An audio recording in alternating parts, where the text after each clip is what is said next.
Hello students, good morning to all of you because this is the morning time and first of all you are all welcome in my YouTube channel। और आज जो है हम लोग product of vectors को ख़त्म करने जा रहे हैं। कहने का मतलब ये है कि ये जो लेक्चर है ये प्रोडक्ट ऑफ वेक्टर्स का आपका लास्ट लेक्चर है। इसी के बाद मैं वेक्टर को क्लोज करने वाला हूँ, ठीक है। चलिए, तो हम लोग लास्ट लेक्चर में हम लोगों ने देखा cross product of three vectors या फिर ये कह सकते हैं कि वेक्टर ट्रिपल प्रोडक्ट, और उससे से रिलेटेड हम लोग सवाल बना रहे हैं, ठीक है। तो पहले हमने कुछ थ्योरी डिस्कस किया, उसके बारे में जाना कि वेक्टर ट्रिपल प्रोडक्ट होता क्या है, उसका एक्सपेंशन कैसे करते हैं, कौन से ट्रिक से उसके एक्सपेंशन को याद रखेंगे, और उसके बाद हमने कुछ प्रॉब्लम्स बनाए, ठीक है। प्रॉब्लम्स बहुत सारे थे, इसलिए पहले लेक्चर को में 2-3 प्रॉब्लम के साथ ही उस लेक्चर को एंड कर दिया गया। और अगला लेक्चर मतलब आज के लेक्चर में जो रिमेनिंग प्रॉब्लम्स है, जो कि स्टैंडर्ड प्रॉब्लम है, सारे प्रॉब्लम नहीं, अच्छे प्रॉब्लम्स है, उसको मैं डील करने जा रहा हूँ। उसी को आगे बढ़ाते हुए एक लेक्चर बना रहा हूँ, और इसमें सबसे पहला प्रॉब्लम आपको ये दिख रहा है। आपको बता दें ये बहुत ही फेमस प्रॉब्लम है, जनरली एग्जाम में पूछा जाता है। कर prove that A cross B cross C plus B cross C cross A plus C cross A cross B is equal to 0। देखने से ही लग रहा है कि ये इस वेक्टर ट्रिपल प्रोडक्ट का सवाल है और राइट हैंड साइड में 0 लाना है। कहने का मतलब इसका एक्सपेंशन करेंगे, अल्टीमेटली वो 0 दिखाई पड़ेगा। तो प्रूफ करना है तो यहाँ लिखेंगे प्रूफ, उसके बाद लिखेंगे LHS। क्या है LHS जी? तो LHS को उतार दीजिए पूरा का पूरा, तो ये हो जाएगा A cross B cross C plus B cross C cross A plus C cross A cross B। Clear? चलिए अब हम क्या करते हैं, तो यहाँ हो जाएगा एक्सपेंशन, तो हो जाएगा A डॉट सी, ट्रिक आपको पता है इसका, इसके साथ पहले एक्सट्रीम वाले के साथ A डॉट सी, जो बचा हुआ रहा B, फिर माइनस A डॉट B बचा हुआ है C, फिर प्लस B डॉट A बाहर में C वेक्टर माइनस, फिर B डॉट C बाहर में A वेक्टर, फिर प्लस, इसको एक्सपेंड कीजिए तो हो जाएगा C dot B A vector minus C dot A B vector. इसको आप थोड़ा सा अरेंज कर लीजिए, इसको लिख सकते हैं C dot A C A, cyclic order में लिख दो C डॉट A, क्योंकि डॉट प्रोडक्ट कम्यूटेटिव लॉ को फॉलो करता है, कोई फर्क नहीं पड़ेगा, minus A dot B C vector plus, फिर यहाँ देखो A dot B, B dot A को A डॉट B लिख सकते हैं C vector minus B dot C A vector plus, फिर यहाँ लिख सकते हैं B dot C A vector minus C dot A B vector. आप देखेंगे कि 3 टर्म प्लस में 3 टर्म माइनस में कैंसिल आउट हो जा रहा है। ये C dot A B plus में, ये माइनस में कैंसिल आउट हो गया। उसी तरह से ये A dot B C vector minus में और A dot B C vector plus में कैंसिल आउट हो गया। ये देखिए B dot C A vector minus में, B dot C A vector plus में। इसका मतलब ये पूरा का पूरा कैंसिल आउट हो जाता है, तो अल्टीमेटली आंसर कितना होगा? 0 हो जाएगा। और यही आपको क्या करना था, लाना था। तो this is RHS।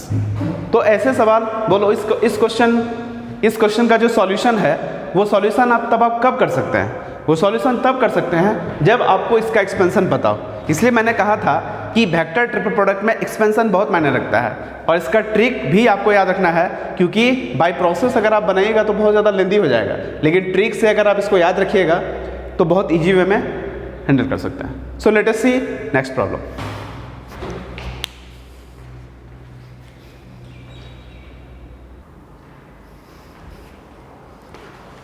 Hello students, ये प्रीवियस क्वेश्चन से रिलेटेड क्वेश्चन है। कह रहा है so that the vector this and this are coplanar. याद कीजिए कोप्लानिटी शो करने का क्या कारण था। कोप्लानिटी शो करने का मेथड है कि इसका किसी एक वेक्टर को 2 वेक्टर के एलसी के टर्म में लिख दें तो कोप्लानर वेक्टर हो जाएगा। तो एक काम करते हैं यहाँ पे, प्रूफ इसको P वेक्टर मान लो, let P vector is equal to A cross B cross C, उसको Q वेक्टर मान लो, Q vector is equal to B cross C cross A, और इसको आप आर वेक्टर मान लो, थर्ड वाले को, तो R vector is equal to C cross A cross B,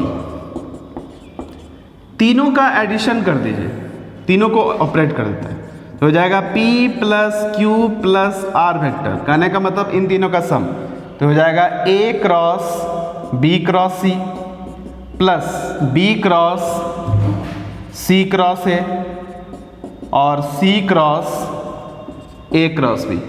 अभी जस्ट हमने इससे पहले देखा कि इसका जो तीनों का सम होता है वो आपका 0 हो जाता है। तो आप ही बताइए, यहाँ पर P वेक्टर को हम लिख सकते हैं -1 Q वेक्टर और -1 प्लस -1 R वेक्टर। इसका मतलब किसी एक वेक्टर को दो वेक्टर के लीनियर कॉम्बिनेशन के टर्म में एक्सप्रेस कर दिए, तो इसका मतलब ये शो कर रहा है कि P vector, Q vector and R vector are coplanar vectors. यही तो शो करना था कि अगर हम तीन वेक्टर में से किसी भी एक वेक्टर को दो वेक्टर के एलसी के टर्म में एक्सप्रेस कर देते हैं, तो हम ये शो कर देते हैं कि ये तीनों वेक्टर जो होगा वो आपका कोप्लानर वेक्टर होगा, क्योंकि ये कोप्लानरिटी शो करने का एक मेथड था जो हमने बहुत पहले ही स्टार्टिंग वाले चैप्टर में हम लोग इसको डिस्कस कर चुके हैं। हालांकि एक मेथड और है कि इन तीनों वेक्टर्स का अगर आप स्केलर ट्रिपल प्रोडक्ट भी 0 कर देते हैं तब भी ये शो कर देते हैं कि ये जो होगा इसका क्या कहते हैं, ये तीनों वेक्टर कोप्लानर हो जाएगा। तो आप कोई भी मेथड यूज कर सकते हैं, यू आर फ्री, आप फ्री है, आपको जो चाहे वो यूज कीजिए, लेकिन हमको जो अच्छा लगता है, जैसे ये वाला क्या था बहुत इजी, क्योंकि अभी जस्ट इससे पहले वाला क्वेश्चन में हमने ये शो किया कि दिस इज इक्वल टू 0 होगा, तो क्यों ना हम इसी को यूज कर लिए। ठीक है, तो आप पे डिपेंड करता है कि आप कौन सा मेथड चूज करते हो। सब मेथड आपका बराबर है और सारे मेथड इंटरेस्टिंग है। ठीक है, चलिए अगला सवाल देखते हैं।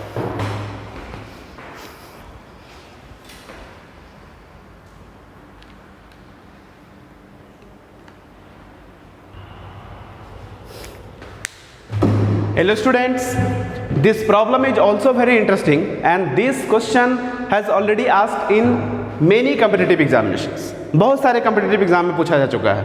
ठीक है, तो बहुत आसान है, बस सिर्फ आपको स्केलर ट्रिपल प्रोडक्ट का जो कॉन्सेप्ट है उसको यहाँ पे अप्लाई करना है। चलिए, इतना तो तय है कि इसको हमको प्रूफ करना है, तो हम लोग LHS लेफ्ट हैंड साइड से ही मूव करेंगे। तो LHS कितना है आपका, तो this is A cross B, B cross C, C cross A का स्केलर ट्रिपल प्रोडक्ट। ये आपका स्केलर ट्रिपल प्रोडक्ट दिखाने का तरीका है, लेकिन आप चाहते हैं कि इस पर हम वर्क करें तो इसको हमको मिक्स प्रोडक्ट के फॉर्म में लिखना पड़ेगा। ठीक है, कहने का मतलब ये हो जाएगा A क्रॉस B एक साथ, क्रॉस B क्रॉस C एक साथ और डॉट C क्रॉस A एक साथ। ये हमको करना पड़ेगा। जब तक हम इस फॉर्मेट में नहीं लिखेंगे तब तक हम इसका वर्कआउट नहीं कर सकते हैं, मतलब इस स्केलर प्रोडक्ट का वैल्यू नहीं निकाल सकते हैं। ठीक है, ये हमेशा याद रखिएगा। ये सिर्फ दिखने के लिए होता है, ये दिखाने के लिए होता है, वर्क करने के लिए, प्रॉब्लम को डील करने के लिए इसको इस फॉर्मेट में लिखना बहुत जरूरी है। क्लियर? चलिए, अब इसको हम लोग डी वेक्टर मान लेते हैं। लेट A क्रॉस B को एक काम करते हैं, M वेक्टर मान लेते हैं। ठीक है, तो this is equal to M cross B cross C एक साथ और डॉट C क्रॉस A एक साथ। अब आइए, यहाँ पे क्या हो गया, ये आपका हो गया वेक्टर ट्रिपल प्रोडक्ट। फिर वेक्टर ट्रिपल प्रोडक्ट यूज कर लो, तो हो जाएगा M डॉट C, बाहर में B वेक्टर माइनस, फिर हो जाएगा M डॉट B, बाहर में C वेक्टर और ये कर्ली ब्रैकेट क्लोज और डॉट C क्रॉस A हो जाएगा। क्लियर? अब M की जगह में M का वैल्यू डाल दीजिए। M कितना है, तो A क्रॉस B, तो this is A cross B dot C, ये एक साथ और बाहर में B वेक्टर, ये कर्ली ब्रैकेट, यहाँ पे B वेक्टर माइनस, फिर M की जगह में क्या लिखेंगे, तो लिखेंगे A cross B dot B curly bracket, बाहर में C वेक्टर और यहाँ पे बिग ब्रैकेट दे दो और यहाँ पे डॉट C क्रॉस A हो जाएगा। चलिए, इसको हम लिख सकते हैं A B C और बाहर में हो जाएगा B वेक्टर माइनस, देखो A B B 0 तो 0 C वेक्टर एक साथ, ठीक है। ये आपका करली ब्रैकेट यहाँ स्टार्ट कर दो और डॉट सी क्रॉस ए हो जाएगा। अब यहाँ देखिए, इसको हम लिख सकते हैं ए बी सी, और ये तो 0 हो गया। अब इसको इसके साथ डॉट हो जाएगा, तो ये हो जाएगा B dot C cross A, ठीक है। अब B C A cyclic order में है, इसको हम लिख सकते हैं ए बी सी, और ये भी हो जाएगा आपका ए बी सी। तो अल्टीमेटली क्या हो गया, ए बी सी का जो आपका स्केलर ट्रिपल प्रोडक्ट है उसका स्क्वायर हो जाएगा, ठीक है। आप बढ़े कहाँ से, यहाँ से आपको मिला क्या ये, और यही तो मेरा क्या है, RHS है। इसका मतलब आप बोलिए इस प्रॉब्लम को, इस क्वेश्चन को बनाने में क्या लगा, इस क्वेश्चन को बनाने में क्या है, सिर्फ मैथमेटिकल, या फिर ये कहिए कि सिर्फ आपको वेक्टर अलजेब्रा का कॉन्सेप्ट है, उसको आप लेके मूव कर रहे हैं, मतलब मैथमेटिकल कैलकुलेशन कर रहे हैं, तो अल्टीमेटली आपका आंसर मिल जाता है। इसलिए क्वेश्चन देख के कभी नहीं घबराना है, क्वेश्चन को बहुत ही गंभीरता से लेना है। क्वेश्चन बहुत ही सिंपल रहता है, बशर्ते कि उससे रिलेटेड थ्योरी आपका वो क्लियर होना चाहिए, मतलब वो सारे डाउट्स क्लियर होना चाहिए, तभी जाके आप प्रॉब्लम्स को डील कर सकते हैं, ठीक है। एक ही फंडा है, आपका थ्योरी क्लियर होना चाहिए, तभी आप प्रॉब्लम अच्छी तरह से डील कर सकते हैं। क्लियर? चलिए कुछ और सवाल देखते हैं।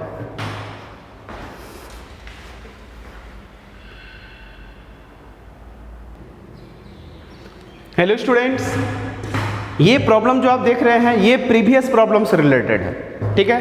देखो कैसे बनाते हैं। क्वेश्चन क्या कह रहा है, कह रहा है कि अगर ए बी सी 3 वेक्टर है जो कि कोप्लानर है, तो ये तीनों वेक्टर भी आपस में क्या होगा, कोप्लानर होगा। तो बहुत आसान है, तो यहाँ लिखेंगे सॉल्यूशन, यहाँ लिखेंगे गिवन, दिया हुआ क्या है जी, A vector B vector C vector are coplanar. अगर ये तीनों कोप्लानर है तो देयरफॉर ए बी सी का स्केलर ट्रिपल प्रोडक्ट का वैल्यू कितना होगा, 0।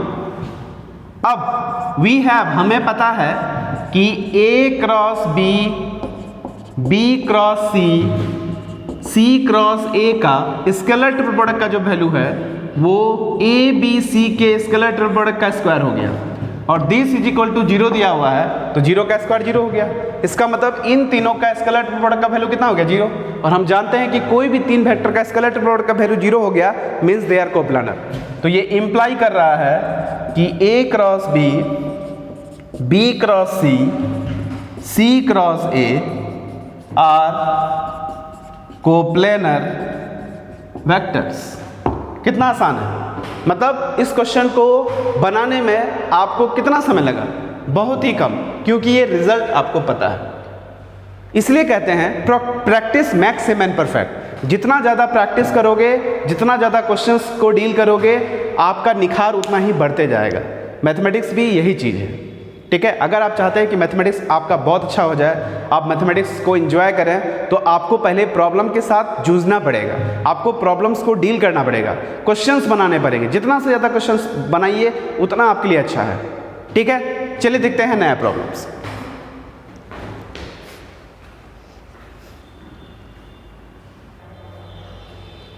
हेलो स्टूडेंट्स, ये कह रहा है prove that A cross B cross C is equal to A cross B cross C.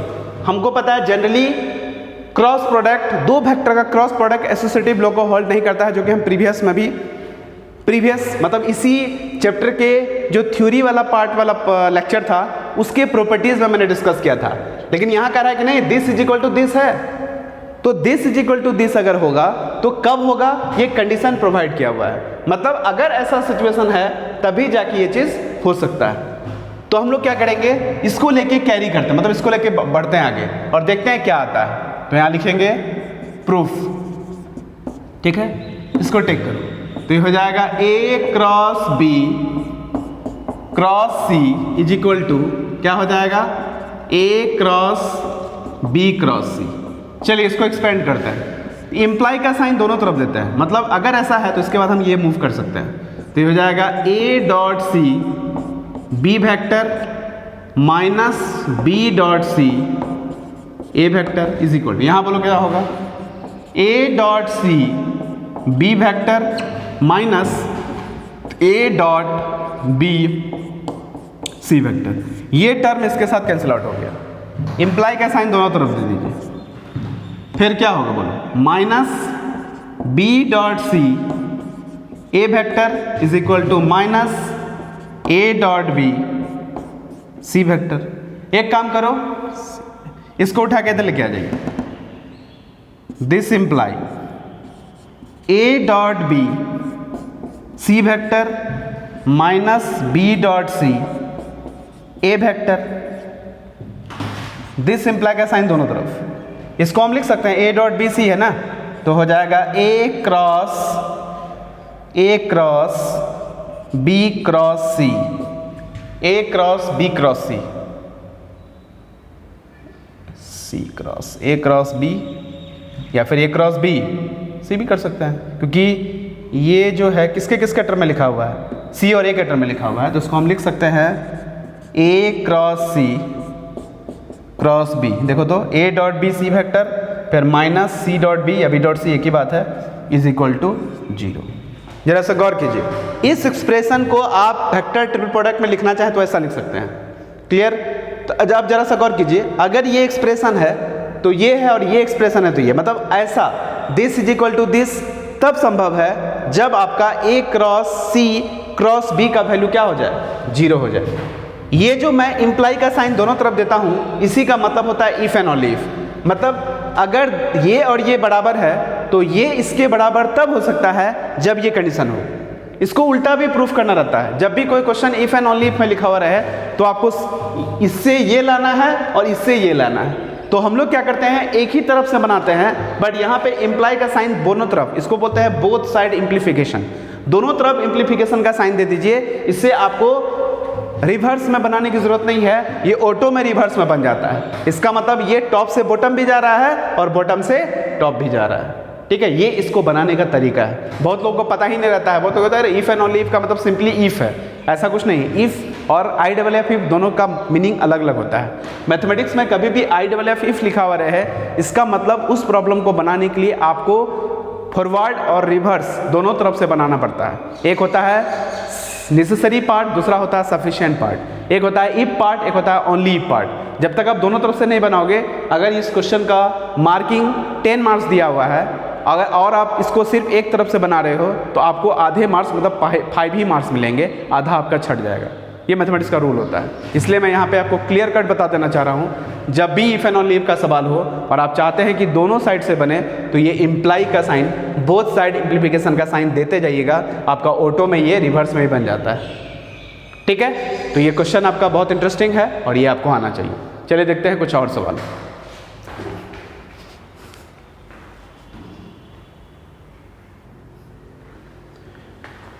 Hello students, this is a very interesting questions written on the board. You can see question को एक बार read करते हैं। कह रहा है if A B C be 3 non parallel unit vectors, एक तो नॉन पैरेलल है, ऊपर से यूनिट वेक्टर है, such that A cross B cross C का जो वैल्यू है हाफ ऑफ बी वेक्टर है। कह रहा है find the angle which vector A max with किसके किसके साथ, बी एंड सी के साथ। मतलब ए और बी के बीच का एंगल बताइए और साथ ही साथ ए और सी के बीच का एंगल बताइए। ठीक है, ये आपका क्वेश्चन का डिमांड है। चलिए, डाटा के तौर पे आपको दो चीज दिया हुआ है कि A B C unit vector है, नॉन पैरेलल है, और दूसरा this is equal to this दिया हुआ है। चलिए सॉल्यूशन करते हैं। गिवन क्या है कि ए वेक्टर, बी वेक्टर और सी वेक्टर सबका मैग्नीट्यूड कितना दिया हुआ, 1। ठीक है, आल्सो, और दूसरा क्या दिया हुआ है, A cross B cross C is equal to half of B vector है। चलिए इसको एक्सपेंड कीजिए, तो इसको हम लोग क्या लिखेंगे, A dot C plus A dot C B vector minus A dot B C vector is equal to half of B vector. चलिए, A dot C B vector है और ए डॉट बी कितना है, सी वेक्टर है। आपको किसके किसके बीच का एंगल निकालने के लिए कह रहा है, ए बी के बीच का एंगल और ए सी के बीच का एंगल। ठीक है, तो एक काम यहाँ पे कर सकते हैं हम लोग,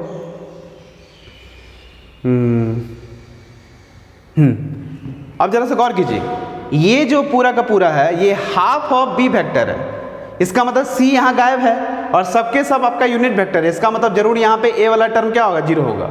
ठीक है, तो यहाँ पे क्या करेंगे, तो दिस इम्प्लाई, ये इम्प्लाई करेगा कि A dot B must be 0। क्यों? क्योंकि जब तक ये 0 नहीं होगा तब तक दिस बराबर दिस नहीं होगा। तो ए डॉट बी 0 होने का मतलब, दो यूनिट वेक्टर का डॉट प्रोडक्ट 0 होने का मतलब दोनों का मैग्नीट्यूड तो 0 है नहीं, इसका मतलब बीच का एंगल 90 डिग्री हो जाएगा। तो this imply A perpendicular to B vector, मतलब एक चीज तो हमको पता हो गया कि ए और बी के बीच का एंगल 90 डिग्री है।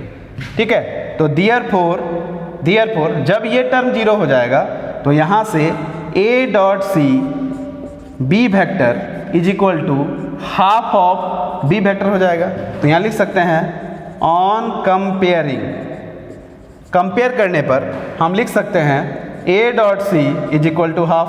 अब हम मान लेते हैं कि ए और सी के बीच का एंगल थीटा है, यहाँ क्या करेंगे, लेट करेंगे, let theta B angle between A and C, A vector and C vector. Therefore यहाँ लिख सकते हैं A C cos theta is equal to half. A का वैल्यू 1, सी का वैल्यू 1, तो cos theta is equal to half. Therefore theta is equal to कितना हो गया, π/3, मतलब 60 डिग्री। तो एनी हाउ, मतलब इस तरह से आप जो है दोनों एंगल पता कर लिए, क्या कि ए और सी के बीच का एंगल कितना होगा, 60 डिग्री हो जाएगा, π/3 हो जाएगा, और ए और बी के बीच का एंगल कितना हो जाएगा, 90 डिग्री हो जाएगा, जो कि यहाँ दिख रहा है। तो इस क्वेश्चन में कोई दम नहीं है, बस सिर्फ क्वेश्चन के लैंग्वेज को फॉलो करते जाइए, और बाकी मैथमेटिकल कैलकुलेशन है, वेक्टर का कैलकुलेशन है, वो आप अच्छी तरह से जानते हैं। ठीक है, चलिए कुछ और सवाल देखते हैं।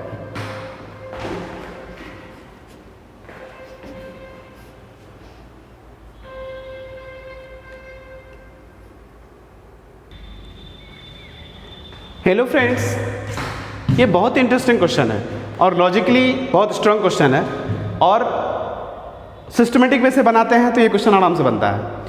इसमें डाटा क्या दिया हुआ देखो, कह रहा है कि ए वेक्टर है -i cap plus J cap plus K cap, दूसरा वेक्टर है B vector twice i cap plus K cap, then find the vector X. याद कीजिए, आपको कौन सा वेक्टर निकालने के लिए कह रहा है, एक्स वेक्टर निकालने के लिए कह रहा है, सेटिस्फाइंग द कंडीशन, जो कि इस 3 कंडीशन को फॉलो कर रहा है। क्या कह रहा है कि ये ए और बी के साथ कोप्लानर है, और बी के साथ परपेंडिकुलर है, और ए का एक्स के साथ डॉट प्रोडक्ट का वैल्यू 7 है।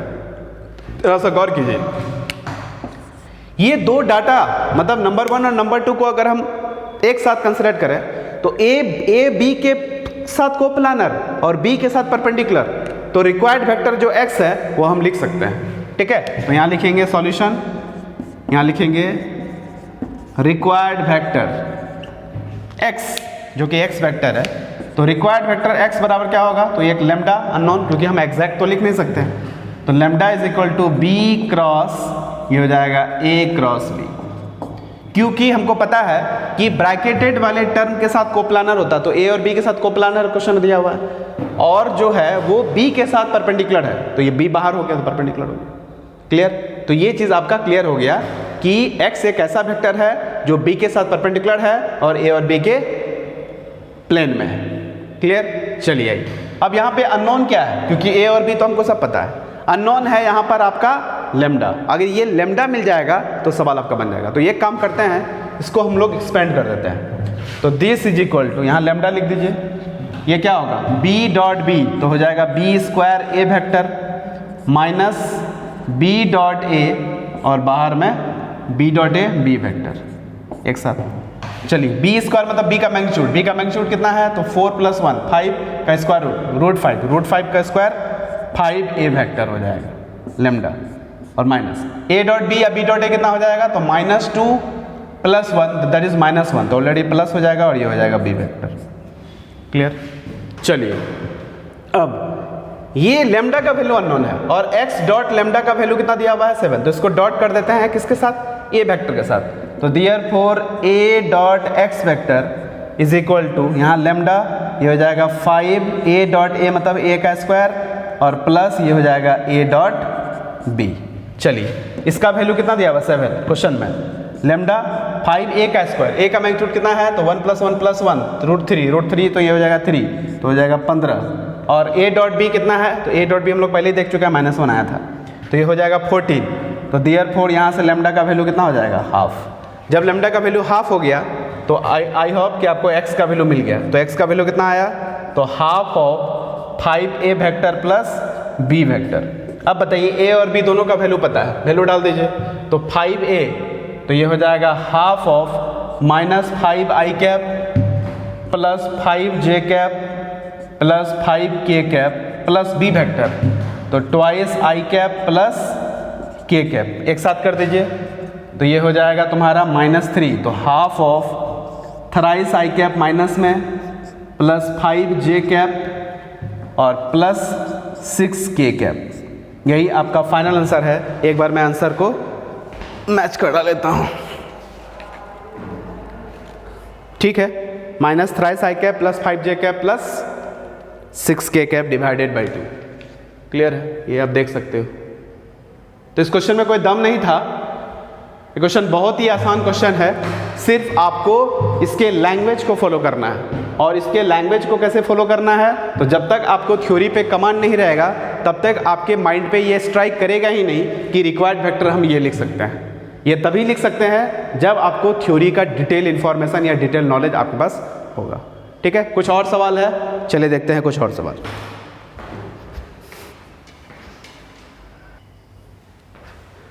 हेलो स्टूडेंट्स, ये बहुत ही अच्छा सवाल है। ये ऑलरेडी IIT 97 में पूछा जा चुका है, 5 मार्क्स का क्वेश्चन था ये। ठीक है, तो देखो क्या है, कह रहा है कि ए बी सी कोई 3 वेक्टर है, बी का मैग्नीट्यूड सी के मैग्नीट्यूड के इक्वल है, और कह रहा है प्रूफ कीजिए कि दिस इज इक्वल टू क्या होगा, 0 हो जाएगा। तो बहुत आसान है, इसको करते क्या है, देखो प्रूफ।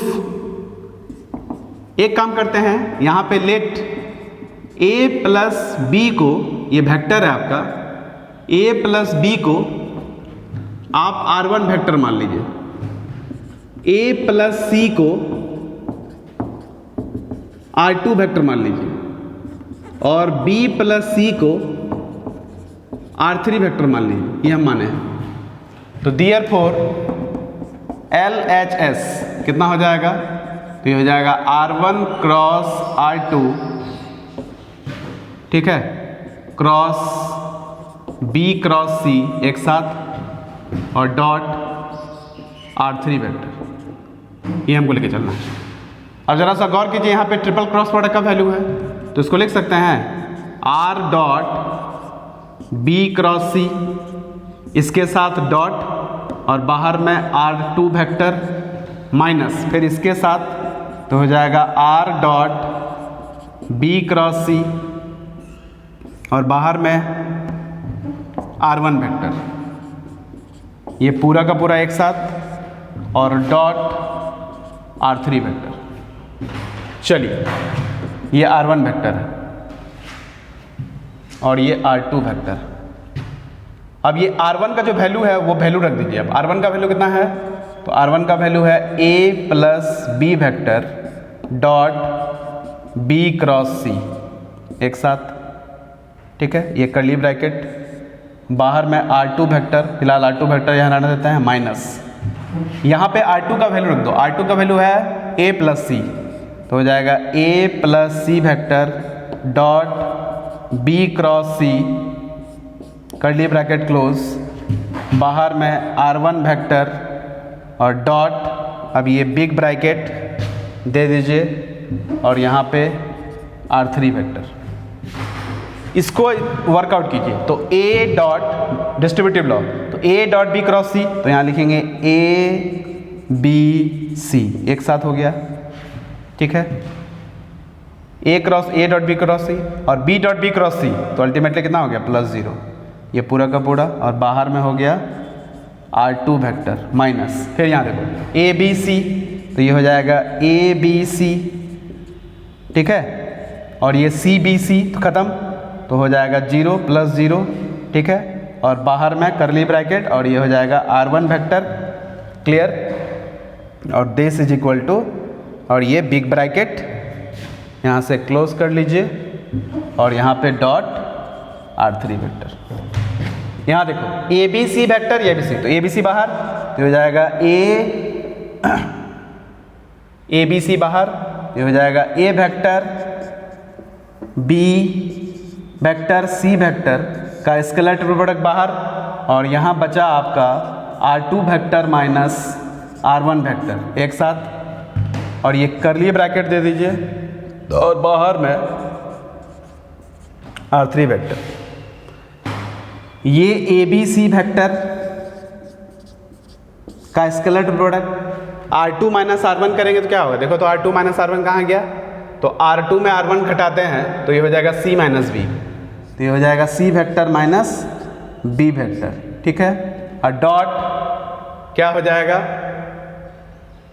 डॉट R3 वेक्टर, ठीक है।